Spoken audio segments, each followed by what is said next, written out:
인천국제공항 제2터미널 아침 6시 47분.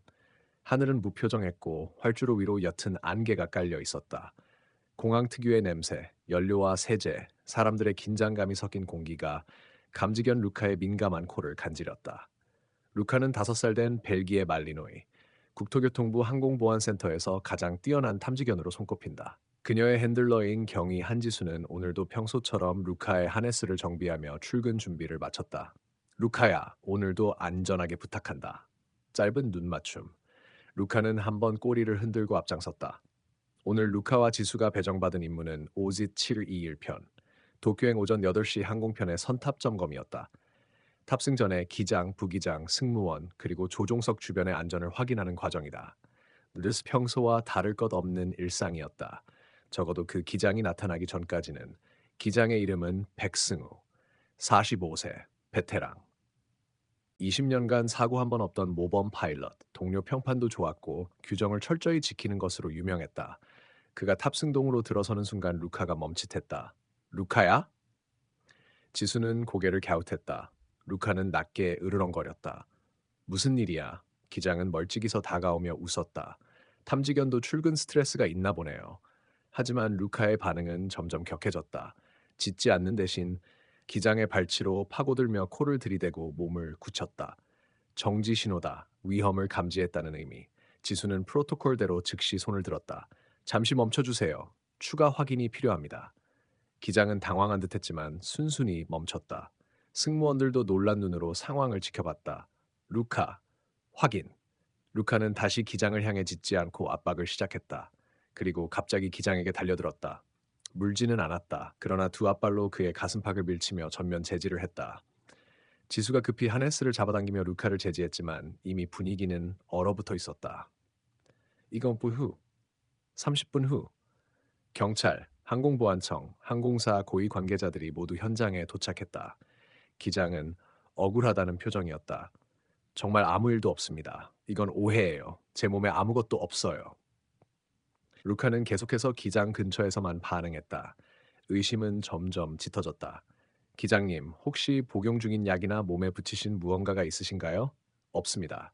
정기검진도 문제 없었고요. 그러나 보안 수색 중 기장의 휴대품에서도 옷에서도 아무런 이상 물질은 검출되지 않았다. 정밀 탐지에서도 금속 폭발물, 마약 성분 모두 불검출. 하지만 루카의 반응은 집요했다. 결국 항공사 측은 비행의 전면 중단을 결정했다. 오짓 721편 결항. 뉴스 속보는 곧 터졌다.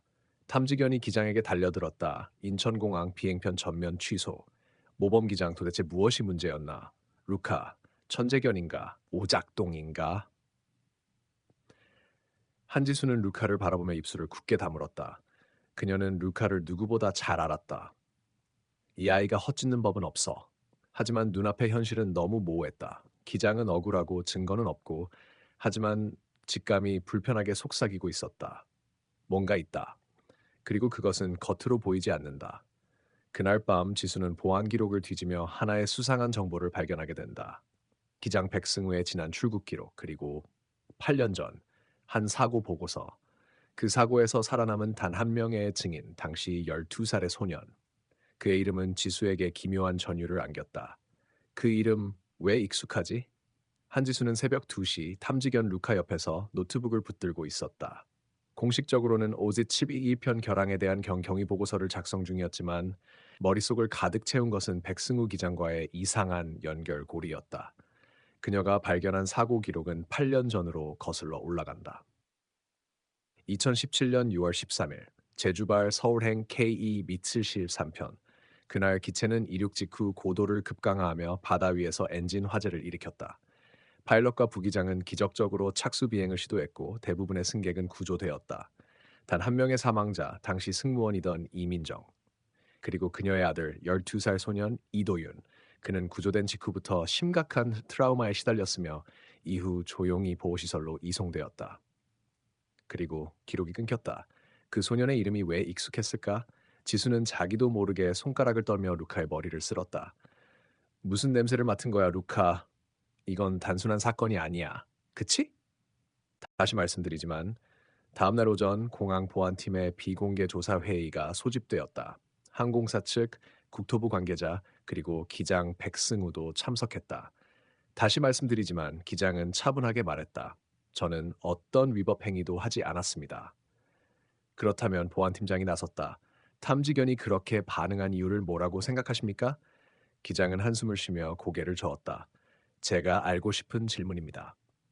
그러나 그 눈빛 속엔 뭔가 감춰진 슬픔이 잠겨 있었다. 지수는 회의 도중 조용히 퇴장해 공항 내부 보안 CCTV 영상을 살폈다. 그리고 루카가 기장을 처음 인식하던 장면에서 특이한 반응을 발견했다. 루카가 기장 옆을 스쳤을 때 정확히 기장의 왼쪽 손목에 머리를 붙였다. 보통 이는 피부에 접촉된 이물질, 특히 약물 패치나 특수 잉크 등에 반응하는 행동이었다. 손목? 지수는 즉시 기장의 최근 병력 기록을 조회했고 깜짝 놀랐다. 기장은 몇 주 전 신경성 손떨림 치료를 위해 신약 패치를 임상 적용 중이었다. 해당 물질은 공식적으로는 승인 전 단계였으며 일부 군사용 안정제 성분이 포함되어 있었다. 민감한 탐지견이라면 반응할 가능성이 충분했다. 지수는 당장이라도 기장에게 달려가 말하고 싶었다. 기장님, 루카는 잘못한 게 아니에요. 그 약 때문일 수도 있어요. 하지만 무언가가 그녀를 막았다. 그 약은 임상 비공개였다. 공개될 경우 기장이 장기 비행 자격에서 제외될 수 있었다. 즉 그의 커리어가 무너진다. 그리고 지수는 알 수 있었다. 백승우는 뭔가 숨기고 있다. 그날 저녁 지수는 루카와 함께 다시 CCTV 기록을 돌려보던 중 놀라운 장면을 목격한다. 사건 당일 새벽 4시 12분, 기장이 조종실로 향하기 전 공항 한 외진 복도에서 누군가와 짧게 대화하는 장면이 있었다. 화질은 흐렸지만 그 인물은 짙은 모자를 눌러쓴 남성이었고 짐도 없이 어딘가로 사라졌다. 그리고 기장은 그 뒤로 왼쪽 손목을 잡으며 긴장한 얼굴로 걸어 나왔다. 지수의 숨이 멎었다. 누구야? 왜 공항 출입 기록엔 이 남자가 없지? 그날 밤 가 그녀의 핸드폰에 발신자 미상의 문자가 도착한다. 그만 조사해요. 당신이 생각하는 것보다 훨씬 복잡해요. 지수는 전율을 느꼈다. 그리고 그 순간 루카가 다시 낮게 으르렁거렸다.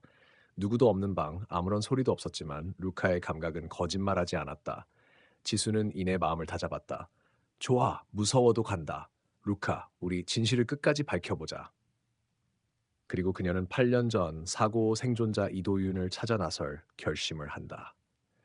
그는 아직 살아있다. 그리고 기장과의 비밀을 알고 있을지도 모른다. 지수는 멈추지 않았다.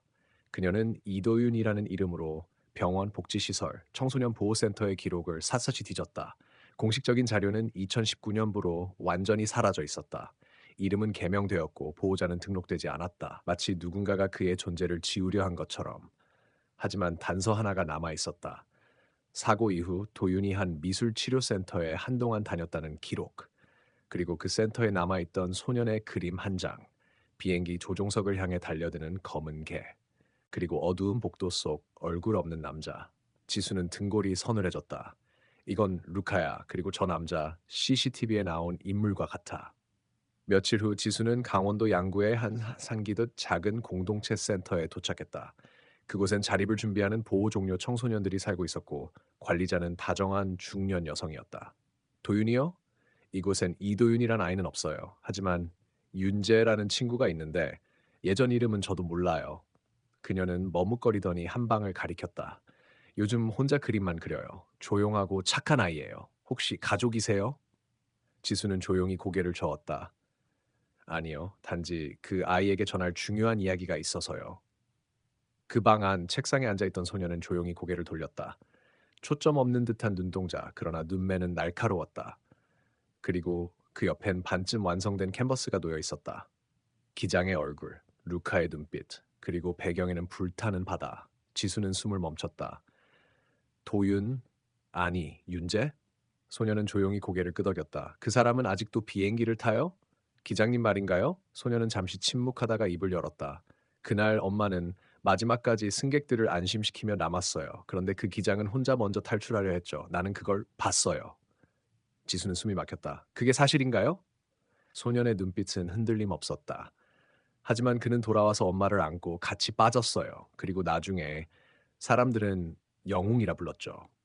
지수는 복잡한 감정에 잠겼다. 그렇다면 왜 지금도 그를 두려워하나요? 윤재는 천천히 루카에게 손을 내밀었다.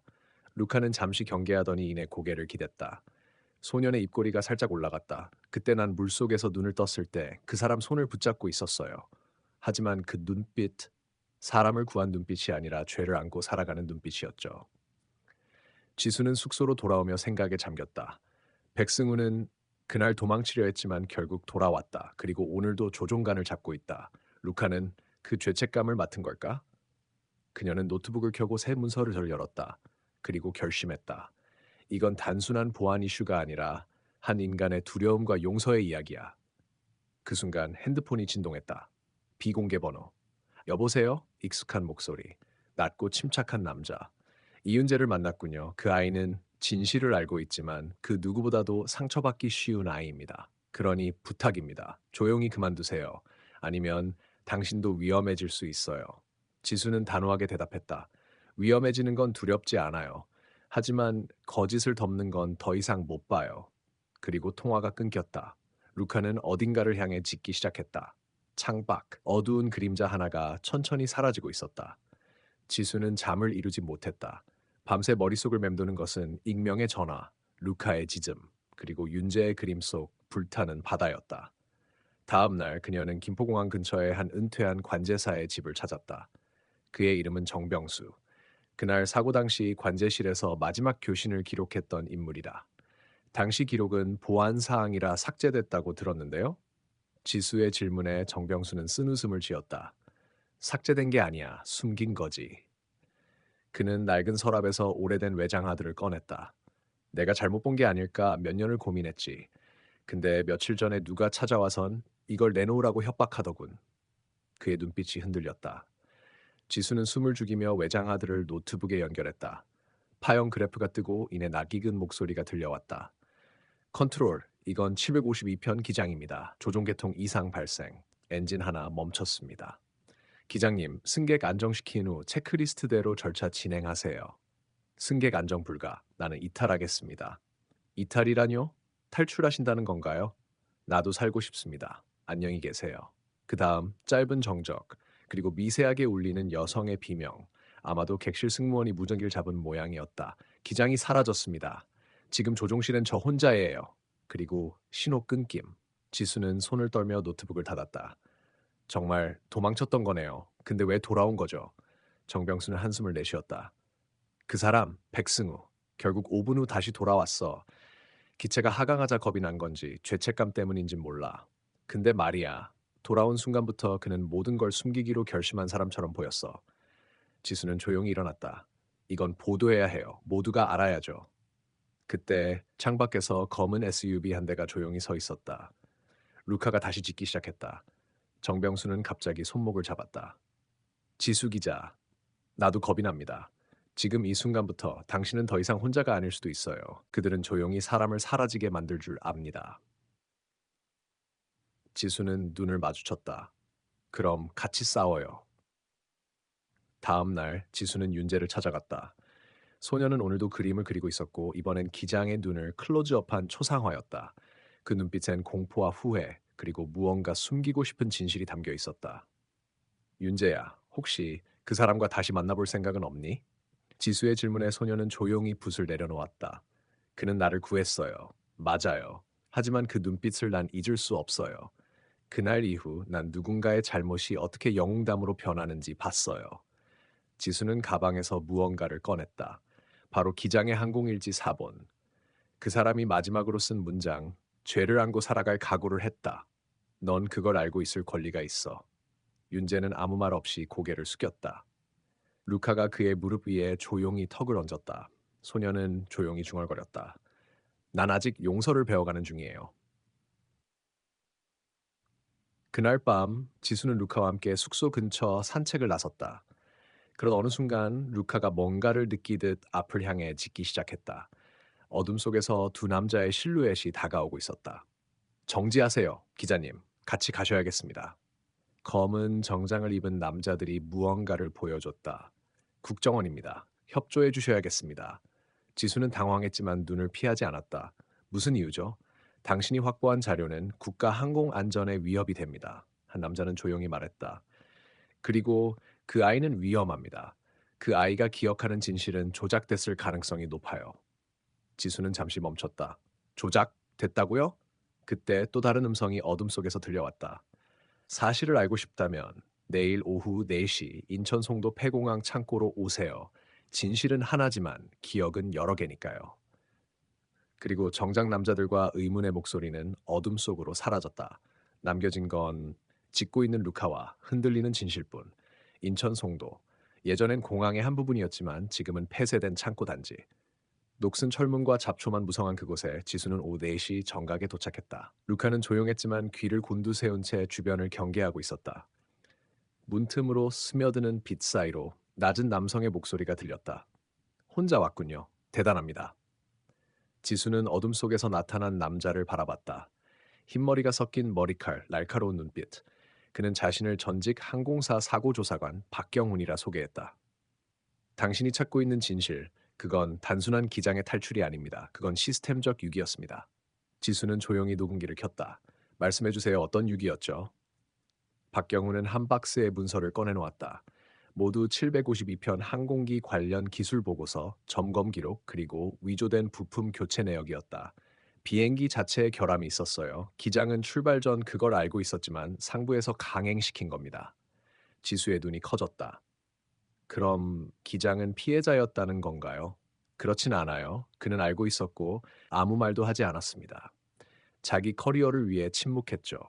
그러다 결국 기체가 흔들리자 처음엔 도망쳤고 다시 돌아왔습니다. 하지만 그는 절대 자신이 처음 도망쳤다는 사실을 밝히지 않았어요. 박경우는 지수에게 오래된 USB 하나를 건넸다. 이건 조종실 블랙박스의 사본입니다. 국토부 공식 조사 보고서에는 누락된 부분이 담겨 있죠. 지수는 그것을 받아 조심스럽게 가방에 넣었다. 왜 저에게 이걸 주시는 거죠? 박경우는 잠시 루카를 바라보며 말했다. 당신은 이미 그날의 생존자 한 명과 연결됐어요. 소년, 윤재. 그리고 그는 이 사실을 언젠가는 알게 될 겁니다. 기장이 처음 조종석을 떠났을 때 그의 어머니가 대신 조종석 문을 막고 버텼다는 걸. 지수는 순간 숨이 막혔다. 윤재의 어머니가요? 그녀는 객실 승무원이었고 기장이 조종석에서 사라진 걸 알자 조용히 문을 잠갔습니다. 승객들을 안정시키며 시간을 벌었죠. 그 덕분에 기장이 돌아올 수 있었고 결국 착륙은 가능했어요. 하지만 그 대가로 그녀는 탈진 상태로 숨을 거뒀습니다. 밖으로 나왔을 때 이미 해는 저물고 있었다. 지수는 루카와 함께 어둠 속을 걸으며 속으로 생각했다. 그 아이는 자기 어머니의 죽음을 전혀 모르고 있어. 그 순간 그녀의 핸드폰이 진동했다. 발신자 없음. 그녀가 전화를 받자 익숙한 목소리가 흘러나왔다. 지수 기자 아직도 그 아이 곁을 맴도는군요. 누구죠? 기억은 때때로 보호막입니다. 그 아이가 알게 되면 그는 무너질 겁니다. 우리가 보호하고 있는 건 진실이 아니라 삶입니다. 지수는 조용히 말했다. 당신은 기장이군요. 잠시 정적. 그 다음 낮고 씁쓸한 웃음. 네, 당신이 듣고 싶은 이야기 모두 해드리겠습니다. 하지만 그 전에 윤재에게 묻고 싶습니다. 그는 정말 진실을 알고 싶은 걸까요? 그날 밤 지수는 윤재에게 전화를 걸었다. 소년의 목소리는 차분했다. 기장이 날 보고 싶다고요? 응. 하지만 넌 아직 선택할 수 있어. 듣지 않고 살아갈 수도 있어. 윤재는 한참을 침묵했다. 그리고 조용히 말했다. 전 그날 무너진 건 비행기가 아니라 제 삶이에요. 그가 왜 돌아왔는지, 왜 다시 떠나려 했는지 이제는 직접 듣고 싶어요. 마지막 장면. 서울 외곽의 한 허름한 연립주택. 기장 백승우는 조용히 거울을 보고 있었다. 그의 눈빛은 지쳐 있었고 그 앞엔 오래된 사진 한 장이 놓여 있었다. 승무원 유니폼을 입은 젊은 여성과 그녀의 옆에서 웃고 있는 5살 아이. 그리고 그 아래 손글씨로 적힌 문장 하나. 윤재야, 난 내가 몰라도 되는 사람이었으면 좋겠구나. 서울 외곽, 늦은 오후, 구름이 낮게 깔린 회색 하늘 아래 지수는 윤재와 함께 오래된 연립주택 앞에 섰다. 루카는 조용히 문 앞에서 앉아 있었지만 꼬리를 천천히 흔들며 뭔가를 느끼는 듯했다. 준비됐니? 지수가 물었다. 윤재는 고개를 끄덕였다. 하지만 눈빛은 흔들리고 있었다. 문이 열리자 백승우 기장이 조용히 그들을 맞이했다. 그의 얼굴은 시간의 무게를 오롯이 보여주고 있었고 그 눈빛은 오랜 죄책감으로 흐릿했다. 들어오렴. 그의 목소리는 낮고 조용했다. 윤재는 망설이다가 안으로 발을 들였다. 그 순간 루카가 낮게 으르렁거렸다. 지수는 놀라 루카를 제지하려 했지만 기장은 손을 내저으며 말했다. 괜찮습니다. 루카는 진실을 감지하죠. 제가 아직 준비되지 않았다는 거요. 낡은 소파 위 두 사람은 마주 앉았다. 기장은 깊은 한숨을 내쉰 뒤 입을 열었다.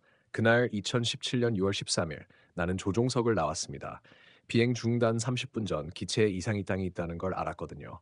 윤재는 차가운 목소리로 물었다. 그럼 도망친 겁니까? 기장은 눈을 감았다. 맞습니다. 나는 무서웠어요. 이륙 전에 이미 경고 신호가 있었지만 상부는 강행하라고 했죠. 나 하나 사라지면 다 끝날 거라 생각했어요. 그런데 그의 눈빛이 윤재를 마주했다. 그녀가 너의 어머니가 조용히 조종석 문을 막고 승객들을 안정시키기 시작했어요. 그 모습을 보고 나는 다시 비행기에 올라탔습니다. 윤재는 아무 말도 하지 않았다. 그저 눈을 꾹 감고 있었다. 그녀는 살아 있었나요? 그녀는 돼 있었나요? 한참 후 윤재가 물었다. 기장은 머뭇거리다 대답했다. 응급 착륙 직후 2분 뒤에 숨을 거뒀어요. 마지막까지 너를 찾았지. 윤재는 괜찮나요? 그게 마지막 말이었어. 그 말에 윤재의 눈에서 눈물이 흘러내렸다. 하지만 그는 고개를 숙인 채 조용히 말했다. 그럼 왜 그 후에 사라졌어요? 왜 제게 아무것도 말하지 않았어요? 기장은 말없이 책상 위에서 봉투 하나를 꺼냈다. 그 안엔 매년 한 번씩 보낸 편지들이 있었다. 모두 반송된 채였다. 내 보호자가 그 누구도 내가 접근하는 걸 허락하지 않았어. 나는 자격이 없다고 생각했지. 아, 그때 루카가 다시 으르렁거렸다. 기장은 순간 손을 움켜쥐었다. 지수는 긴장하며 루카에게 가까이 갔고 윤재는 고개를 들었다.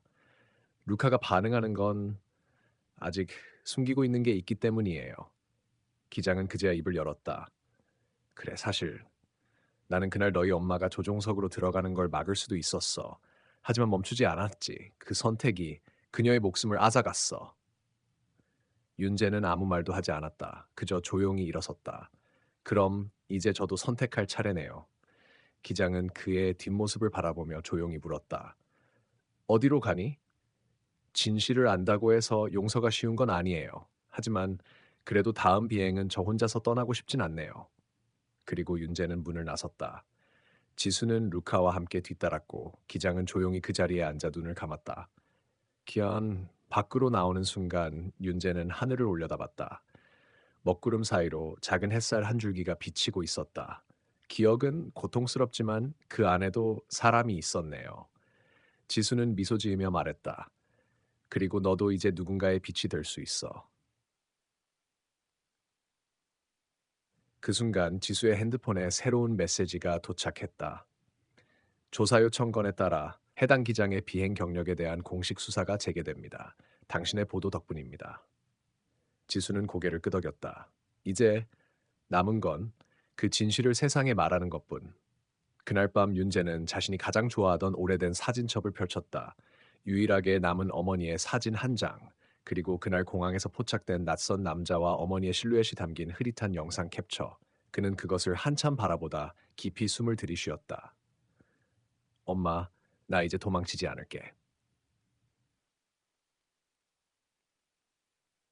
다음 날 아침 지수는 방송국 데스크에 도착하자마자 정중하지만 단호한 이메일을 받았다. 발신, 항공안전관리국. 귀하의 최근 탐사 보도는 심각한 오해를 불러일으킬 수 있으며 공공불안 조성에 해당될 수 있습니다. 추가적인 취재를 자제해 주시기 바랍니다. 지수는 조용히 모니터를 껐고 팀원들에게 말했다. 이제부터 진짜 시작이야. 그녀는 그 즉시 루카를 데리고 공항 보안팀 한 직원의 제보 장소로 향했다. 한편 윤재는 다시 공항에 나타났다. 기장의 이름이 적힌 출입 기록과 함께 익명 제보자로 보안실에 문서를 제출했다. 그러나 보안 요원들은 뭔가를 숨기는 듯한 분위기였다. 그건 내부 기밀입니다. 이미 마무리된 사건입니다. 하지만 윤재는 물러서지 않았다. 저는 피해자의 아들입니다. 진실을 밝히지 못하면 그날로 저 자신도 무너집니다. 그 말에 한 젊은 보안 요원이 조용히 그를 따로 불렀다. 기장이 그날 회항 전에 10분간 사라졌던 걸 아세요? 누군가와 통화했고 이후 관제탑도 아무 말 없이 그걸 묵인했어요. 윤재는 놀라며 물었다. 누구랑 통화했죠? 그는 주위를 둘러본 뒤 작은 메모를 내밀었다.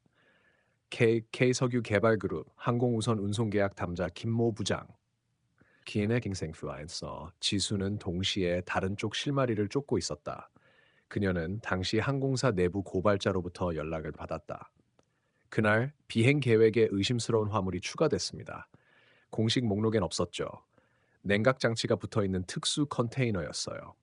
지수의 눈이 날카로워졌다. 무기든 생체 물질이든 그것 때문에 기장이 망설인 거군요. 그리고 그런 걸 알고도 탑승한 사람이 있었어요. 당시 국회의원의 친인척이었습니다. 그 말에 지수는 곧바로 편집장에게 전화를 걸었다. 이건 그냥 항공사고가 아니라 국가 차원의 은폐 가능성이 있어요. 방송 준비해야 합니다. 한편 루카는 공항의 한 구역에서 강하게 반응했다. 지수와 윤재는 조용히 접근했고 루카가 멈춰선 앞에는 오래된 출입 금지 문이 있었다. 보안 요원 몇 명이 다가오려 하자 루카가 날카롭게 짖었다. 지수는 손을 들어 제지하며 외쳤다. 우리는 지금 진실의 입구에 서 있습니다. 이 문을 열지 않으면 그날 숨진 181명의 영혼이 끝내 말도 못하고 사라지는 겁니다. 그 순간 오래된 자물쇠가 삐걱이며 열렸다. 문 안에는 낡은 장비들과 함께 2017년 당시의 블랙박스 백업 장치가 보관돼 있었다. 기록은 삭제됐다고 들었는데 윤재가 중얼이자 지수가 웃으며 말했다. 진짜 진실은 언제나 백업돼 있지. 그들은 장치를 들고 조심히 나왔다. 그리고 하늘을 올려다봤다. 여전히 흐린 구름 아래였지만 루카의 꼬리는 빠르게 흔들리고 있었다. 무언가 바뀌고 있다는 신호였다. 블랙박스 백업 장치는 생각보다 오래된 방식이었다. 지수는 장비 전문가를 불러와 신중하게 연결했고 모니터 화면에는 서서히 기록이 재생되기 시작했다. 2017년 11월 3일 공항 활주로 근처의 보안 영상. 기장이 긴급 통화를 하는 모습. 그리고 어딘가에서 전달받은 검은 케이스를 몰래 비행기 화물칸으로 옮기는 모습. 다음 장면은 루카가 그 기장을 향해 처음 반응했던 순간이었다. 하지만 진짜 충격은 그 다음이었다. 이건 누군가 조종실에 무단으로 들어간 흔적이에요. 전문가가 지적한 건 착륙 직전 누군가 조종석에 추가로 있었던 장면이었다. 기장은 혼자 조종하지 않았어요. 옆에 다른 인물이 있었습니다. 윤재는 화면을 멍하니 바라보다가 떨리는 목소리로 말했다. 저 사람, 어머니랑 마지막 통화했던 사람과 같아요. 목소리를 기억해요.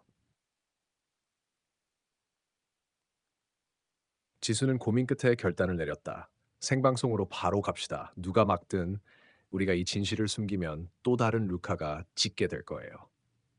그날 저녁 주요 뉴스 시간대. 화면에는 2017년 항공사고 탐지견 루카의 경고는 무엇이었나 라는 타이틀과 함께 영상이 재생되었다. 지수는 단호하게 말했다. 우리는 이 시간 한 마리 탐지견의 반응으로 숨겨졌던 진실을 마주하고 있습니다. 그 반응은 단순한 본능이 아니라 조작된 시스템과 침묵의 벽을 향한 경고였습니다. 그리고 이어진 영상 속 그림자가 조종실에 들어가는 장면, 침묵에 쌓였던 진실이 이제 눈앞에 펼쳐지고 있었다. 방송 직후 스튜디오 외부엔 검은 정장의 남자들이 나타났다. 언론 윤리 위반이라는 명목으로 방송 정지 명령서를 내밀었지만 이미 전국적인 여론은 들끓기 시작했다. SNS와 온라인 커뮤니티, 실시간 뉴스 댓글에는 루카는 영웅이다. 진짜 범인은 누구인가? 윤재 씨, 지수 기자님 힘내세요 같은 응원의 물결이 넘쳤다. 며칠 후 의문의 편지 한 통이 도착했다. 보낸 이는 이름 없는 항공사 직원.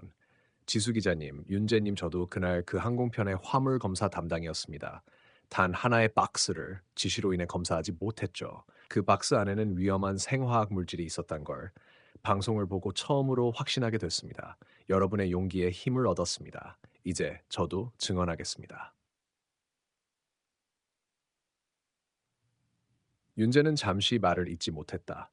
루카는 그의 곁에 조용히 누워 따뜻한 눈빛으로 바라보고 있었다. 이 모든 시작은 한 마리 개의 직감에서 비롯된 일이었다. 그리고 그 직감은 지금 수많은 사람의 양심을 움직이고 있었다. 지수는 뉴스룸에 돌아와 새 원고를 썼다. 진실은 때론 묻힐 수 있어도 그것을 감지하는 존재는 반드시 나타난다. 때로는 그것이 인간이 아닌 존재일지라도. 그녀는 고개를 들어 루카를 바라보았다. 루카는 조용히 그녀의 발치에 앉아 뉴스 모니터를 바라보고 있었다. 거기엔 자막이 흐르고 있었다. 탐지견 루카, 항공안전명예훈장 수여 예정 기장, 검찰 조사 착수, 윤재 씨 어머니의 명예를 회복하겠습니다. 서울중앙지방법원 3호 법정. 긴장한 공기 속에서 기장의 첫 재판이 시작되었다. 지수와 윤재는 방청석 맨 앞줄에 앉아 숨도 제대로 쉬지 못한 채 법정을 바라봤다. 기장은 억울함을 호소했다. 나는 지시를 따랐을 뿐입니다. 박스를 열지 말라는 명확한 명령이 있었고, 그건 위에서 내려온 명령이었습니다. 검사는 물었다. 그 위가 누구입니까? 기장은 침묵했다. 그러나 그 순간 법정 문이 열리고 하얀 정장을 입은 한 여성이 천천히 들어왔다. 지수는 깜짝 놀랐다. 그녀는 몇 달 전 방송국의 내부 자료를 통제하던 항공안전청의 전략실장, 바로 윤재의 어머니가 사망하기 전 마지막 통화를 나눈 인물이었다. 그녀의 이름은 김소연 실장. 소연은 판사에게 요청했다. 증언 기회를 요청합니다. 제가 알고 있는 진실은 이 재판을 뒤흔들 수 있습니다. 법정 안이 술렁였다. 판사는 침착하게 고개를 끄덕였습니다. 2017년 11월 3일, 소연은 담담히 입을 열었다. 그날 저는 고인을 만났습니다. 윤재 씨 어머니는 내부 고발자로서 위험한 화물 정보를 넘기려 했습니다. 하지만 누군가가 그녀를 막으려 했죠. 모두 숨을 죽였다. 그리고 저는 침묵했습니다. 왜냐하면 제 딸이 인질로 잡혀 있었기 때문입니다. 순간 방청석에서 탄식이 흘렀다. 소연은 떨리는 손으로 종이 한 장을 꺼냈다. 거기엔 당일 통화 녹취록과 기장이 받은 지시 메일 원본이 인쇄되어 있었다. 이 모든 지시의 최상위엔 전직 항공사 부사장이자 현재 모 국회의원의 이름이 있었습니다. 기장의 얼굴은 창백해졌고 법정은 순간 얼어붙었다. 그리고 그 사건의 유일한 목격자였던 존재가 바로 템칸연 루카, 탐지견 루카였습니다. 윤재는 손을 꽉 쥐었다. 그날 어머니가 했던 말이 머릿속에 맴돌았다. 윤재야, 언제나 오른쪽을 믿어. 설령 네가 그것을 끝까지 입증할 수 없어도 진실은 언젠가 드러나게 돼 있단다. 재판이 끝난 후 기자들이 몰려들었고 지수는 마이크 앞에 섰다. 우리는 단 한 명의 용기가 수많은 침묵을 깨는 불씨가 된다는 것을 보았습니다. 그 시작은 사람이 아닌 탐지견의 짖음이었지만 그 짖음은 지금 정의의 목소리가 되었습니다. 기장은 구속 수감되었고 김소연 실장은 증인 프로그램에 들어갔다. 그리고 국회의원 A씨에 대한 대대적인 수사가 시작되었다. 며칠 후 윤재는 루카와 함께 어머니의 묘소를 찾았다. 엄마, 이제야 조금 빚을 갚는 것 같아요. 루카는 조용히 무덤 앞에 앉았다가 풀 위에 몸을 눕혔다. 하늘은 유난히 맑았고 잔잔한 바람 속에서 어머니의 목소리가 들려오는 듯했다. 잘했어, 윤재야. 국회의원 A씨에 대한 수사는 일파만파로 커져 전직 항공사 고위 임원들과 보안 시스템 담당자들이 줄줄이 소환되었다. 그들의 공모로 인해 수년간 은폐되었던 불법 화물 운송 실체가 드러났고 윤재의 어머니가 목숨을 걸고 알리려던 진실이 마침내 세상에 밝혀졌다. 대한민국 항공보안 체계는 전면 개편되었고 탐지견을 단순한 도구가 아닌 긴급 위험 탐지 인식 존재로 제정해야 하는 새 법안도 국회를 통과했다. 루카는 이제 단순한 탐지견이 아닌 국가 공식 훈장 수상견이 되었다. 몇 달 후 공항 한쪽에서 조촐한 기념식이 열렸다. 작지만 따뜻한 행사였다. 윤재는 흰색 셔츠에 정장을 입고 루카와 함께 단상에 올랐다. 옆에는 지수가 있었다. 그녀는 이제 전국 뉴스 채널의 탐사 보도 앵커로 활약 중이었다. 윤재는 마이크를 들고 천천히 말했다. 진실은 때로 가장 예상치 못한 곳에서 시작됩니다. 개 한 마리의 직감이 거대한 진실을 열었습니다. 그리고 그 진실은 수많은 용기 있는 선택 위에 꽃을 피웁니다. 우리 모두는 작은 신호에 귀 기울이는 법을 잊지 말아야 합니다. 박수가 터졌고 루카는 조용히 꼬리를 흔들었다. 마치 자신이 무대의 중심임을 알고 있는 듯했다. 행사 후 윤재는 공항 구석에 새로 설치된 기념 동상을 바라보았다. 루카가 경계 자세로 서 있고 그 옆에 조그마한 금속판에는 이렇게 적혀 있었다. 루카, 사람의 말이 닿지 못할 때 진실을 향해 먼저 짖은 존재. 시간은 흘렀고 윤재는 새 직장을 시작했다. 항공 보안 정책을 개선하는 정부 자문위원으로 발탁된 것이다. 그는 매일 아침 루카와 함께 출근했다. 그리고 매주 한 번 청소년 센터에 가서 동물과 인간의 신뢰라는 강연을 진행했다. 거기서 그는 자주 이렇게 말했다. 우리는 말을 배우기 전부터 진실을 느끼는 본능을 갖고 태어났습니다. 그 본능을 신뢰하는 것이 진짜 용기입니다. 어느 날 저녁, 윤재는 루카와 함께 공항 전망대에 섰다. 여전히 하늘을 바라보는 게 좋았다. 지수는 그를 뒤에서 껴안으며 말했다. 하늘을 다시 좋아하게 된 건 너 덕분이야. 윤재는 고개를 끄덕이며 대답했다. 그리고 루카 덕분이기도 하지. 그 순간 한 아이가 조심스럽게 다가왔다. 혹시 이 개가 그 유명한 루카예요? 윤재는 웃으며 말했다. 그래, 직접 인사해 볼래?